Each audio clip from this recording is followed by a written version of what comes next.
What's up guys, girls, and cans of disinfectant? Welcome to Touchstop Tower, my first and only completed 2.2 level. It's a platformer that makes use of a custom mechanic I thought of pretty soon after 2.2 came out. You see those flashing spikes? You want them to stop doing that?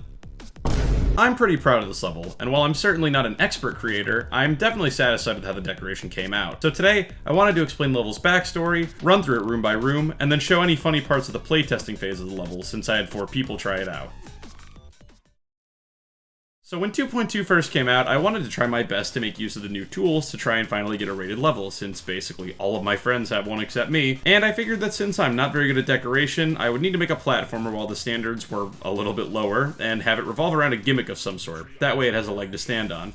In my mind, if it's not that visually impressive, maybe it'll be mechanically impressive. I ended up settling on this gimmick using the event trigger to detect when you click and release and tether events to that. Tons of things in this level operate on a cycle of being active and inactive, and the idea was that holding would freeze the elements in place, making it easier to progress. After toying around with it for a while, I ended up with a setup of spikes that toggled on and off, and event triggers that activate pause and resume triggers that control the spawn loop of the spikes. After that, it was just a task of level design. I'm not a game developer, so the level design isn't like that great, but I think it's decent enough to not be outright annoying to the player. So with the baseline of events and my thought process leading up to me making the level covered, let's now run through it. The level is made up of 10 rooms, and I do advise you at least try to figure them out yourself first. I put an additional tutorial room in the level to give you even more help on mastering the mechanic, but if you've already beaten it, or don't plan to play it, or just don't really care about seeing the solutions first, well, let's jump in. You know what you should jump into? The subscribe button, baby! Yeah! Because we absolutely demolished 200k, and now we're setting our sights on 300k. Let's go! Anyways, now let's jump in.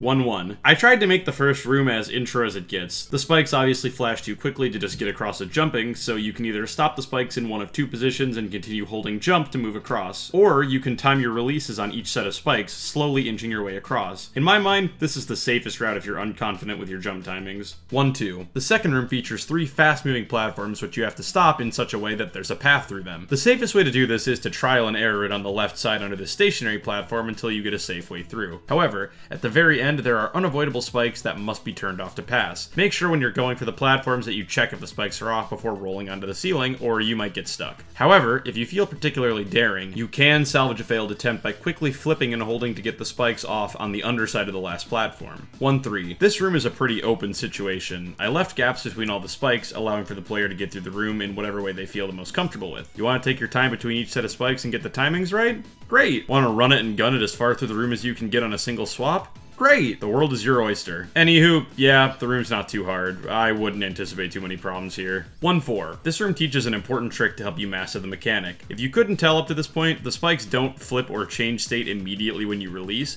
because every set of spikes runs on a hidden timer. Holding down simply pauses that timer, which resumes when you release. So you can make it through this room by pausing the spikes at the start, before quickly releasing and re-clicking the red orb. I added a small resting spot in the midpoint of the room, which didn't used to be there, but once you make it there, just repeat what you did in the first half again. 1-5. This is the final room of World 1, if you want to call it that. It has 2 sort of distinct sections, separated by a checkpoint. In the bottom segment, first you have to do some spike timings, or you could try to just do them as triple spikes. That works, but I think it's way harder. Next, you'll have to stop the moving saw blades while they're close to the ground so you can jump over them. Take this moving platform up and arrive at this rotating platform nonsense. The intended route is for you to stop the rotation as the platforms are almost upright, that way you can jump over the top, but since I nerfed the rotation speed and made it slower, it is possible, albeit less consistent, to land on one of the platforms and just ride it around and under. Do whatever you prefer, I don't really care. Next, you have to freeze these 2 platforms in a way where you can use the yellow pad to bounce up to the top part. This is also where you may be tempted to go for the second coin. The upper segment is pretty simple. The timings are kinda hard, but hey, that's why we have a checkpoint here. You'll need to freeze the spikes and then do quick re-clicks to get through each pair of spikes. Repeat this 4 times, and you've completed World 1 and the first half of the level. 2-1. Welcome to World 2. This half of the level switches things up by adding blue blocks and spikes that work the opposite way of the red ones. That is, they move and swap when you're holding, and they freeze when you're not. These ones are pretty simple, just some moving blocks, followed by a spider part with room to rest between each pair of spikes. And finally, a somewhat confusing spike structure. Basically, when you click and hold, you freeze the state that it's in so it won't swap, but it will move. And when you release, it stops moving, but it begins swapping. So you want to wait for it to swap off, and then hold. It'll still be moving back and forth, but since the blocks and spikes are off, you can pass through. 2-2. This room is pretty silly. There's no hazard wizards or anything, just 5 sets of platforms. 3 of them operate under the red block logic, and the other 2 operate on the blue block logic. You just have to get the right rhythm down to ascend the platforms by jumping back and forth. 2-3. This room is short and pretty easy. The moving platform works as a red block would, so you have to stop it while it's under the hole between the spikes. Be careful though, since moving objects carry their momentum while paused, so if you land on it while frozen as it was moving to the side, you just might get thrown off the edge. This is just an issue with GD that I don't think I can fix. You can avoid this by just releasing as soon as you land on the platform, so it'll begin moving again. Flip up through the next set of pipes, and keep holding so you can time the blue spikes up here. It's not the end of the world if you time it wrong and end up with the top spike blocking your path, it's just a harder click down and around. 2-4. This room is also pretty silly. Not all of the saw blades can make it right up to the walls, so you have some safe areas, but other than that, you kinda just gotta wing it on this one. My advice is to get the blue saw blades all the way to one side, then just focus on doing short taps to get over the red ones. And then once you're through all that, it's on to the final room. 2-5.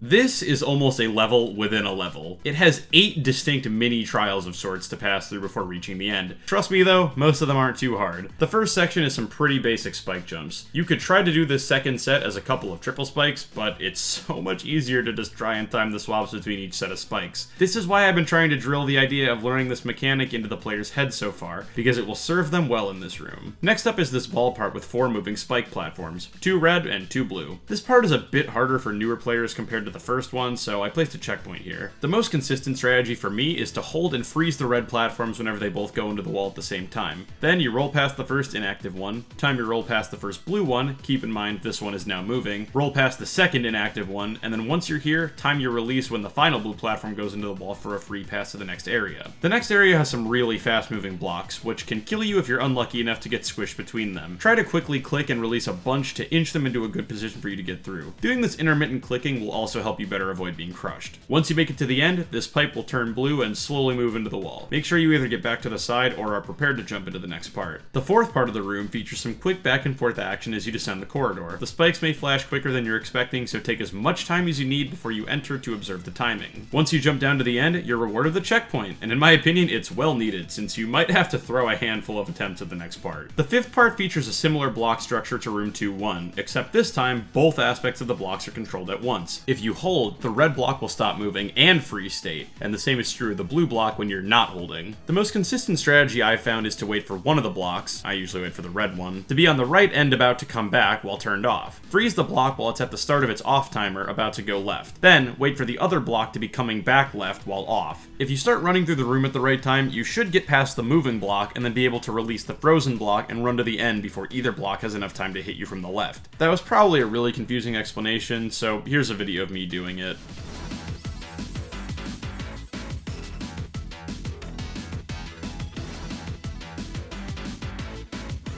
The next part is pretty easy. Just hold the dash orb into the wall until the spike below you is off and let go to fall through. Then do it again on a faster spike. Once you get through, you're at the final checkpoint. The seventh part of the room features 2 red saw blades and 1 blue one. I advise trying to get past the red one on the floor and then freezing the blue one while it's higher up. Hopefully you'll be able to run underneath it before the red one comes back. Either way, this part isn't too hard, so if you've made it this far, you'll probably be fine. At long last, you've made it to the center, the 8th and final part of this room. You may notice that the 2 orbs in this room are swapping back and forth pretty fast. It may be unintuitive, but to get through it, you'll most likely have to start jumping while the orb is in the wrong configuration, with the hope that it'll have swapped while you're holding in time for you to click it. You first need to hit the blue orb, not the red orb, and for the second orb, you'll need to hit the red orb and not the black orb. After you hit the red orb, hit the spider pad to flip upright. This will collapse a wall of green blocks in front of you, allowing you to access the ending orb. The end orb is rapidly swapping on and off, but don't fret. There's honestly a pretty easy way to cheese this part. I was hoping it'd be a bit harder, but honestly, after all you've gone through, I don't mind the ending being kinda cheesable. All you have to do is hold down while the orb is active, then jump for it and try to release and re-click again really quick to buffer the orb. And with that, congrats! You've beaten Peak. I do hope that any of you that decide to try this level enjoy it. I worked really hard on it and spent more hours in the editor decorating it than I ever thought I would spend on a single project. When I make future levels, they probably won't have any crazy unique gimmicks like this, so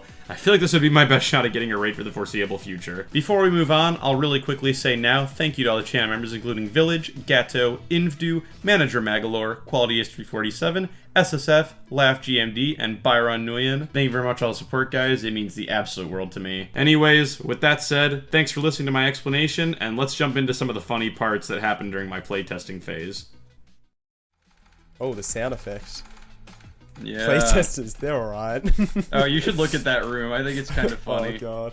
I ignored all of their advice. I ignored all of their advice. No. What? Yeah.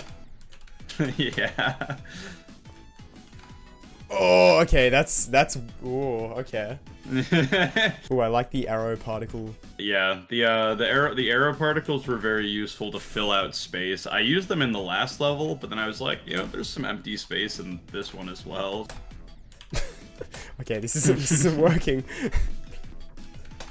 Oh, okay. Oh No, bro. Is the coin doing the inverse? Yeah, the coin is genius. yeah. It's sort of a sneak preview at something. A sneak preview at something. I have a feeling what the next mechanic might be. Whoa! Oh, Holy oh my crap. god! Okay. Nice. I see the vision. I see the vision. Okay, come on, let me through. I don't think this is gonna work.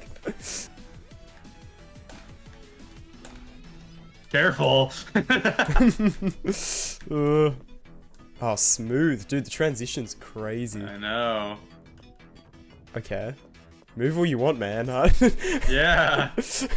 Sorry, moving blocks behave kind of. So here's the this thing. gimmick. Okay. Moving blocks can behave weird with this gimmick. Every person I've had playtest this hasn't encountered the weird thing with them. Right. And you are. Why am I? No. Oh, man. This is weird, dude. I know. Eventually click to play the game so it'll True! again. Oh, dude, all I had to do was not click. Oh, you moron, bro. It's so hard to wrap your brain around, I'm not gonna lie. the red ones throw you off because they're coming at you, so you're like, oh, I should jump. But as soon as you start jumping, they freeze in place, like, and then you land right on them. Literally. Okay, we're good. Oh my god. Oh, this seems like a room. That teleport orb, bro. I don't like the fact that it's just not there half the time. Okay, we're good. Oh, that is so sad. How can that kill me, bro? How did that? No, this is fun actually so far. I actually like this. Okay, cool. Well, so far, That's like, I mean, hey, so far is like 95%. Yeah, I of the know. level, so like, I just mean- realized that after I said it. I was like, wait, okay. No, bro, Dude, what am I dude. doing? What am I doing, dude? No, dude. Oh, it's right Oh, there. man. Stupid. you beaten Zafkiel yet, bro? No. Is there any like changing things here? It doesn't look like it. Test it out. Oh, the orbs. All right, good luck. Final jump. Okay. Oh, dude, why does it slow down? Oh, my god, dude! Dude! So clean. The Holy slow-mo is crazy.